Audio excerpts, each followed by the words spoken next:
Dalam sambutan Gubernur Sumatera Barat yang dikenal dengan sapaan Buya Mahyeldi, di tengah-tengah jemaah Masjid Syuhada mengatakan agar marilah kita menjaga generasi muda, karena generasi muda ini adalah sebagai penerus bangsa di masa yang akan datang.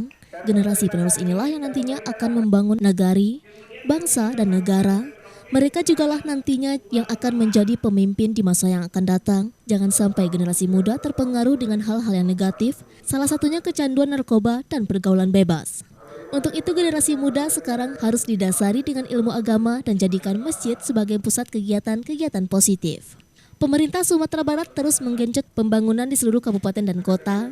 Salah satunya anggaran yang ada di Kabupaten Tanah Datar sebesar 1,3 triliun rupiah lebih, 150 miliar lebih bersumber dari APBD Provinsi Sumatera Barat yang diperuntukkan untuk pendidikan, pembangunan fisik, pembangunan SDM, sosial, budaya, dan lain-lain. Untuk Mahyeldi menghimbau kepada seluruh masyarakat Kabupaten Tanah Datar agar menjaga stabilitas Kabupaten Tanah Datar sehingga pembangunan akan terlaksana sesuai dengan yang diharapkan. Dalam kesempatan ini, Gubernur Sumatera Barat Buya Mahyeldi memberikan bantuan untuk masjid sebesar 50 juta rupiah dan puluhan juta rupiah ditambah Al-Quran, kain sarung, serta bantuan lainnya dari BUMD Provinsi Sumatera Barat dan organisasi perangkat daerah Provinsi Sumatera Barat. Dari Padang, Sumatera Barat, Tim Liputan iNews melaporkan.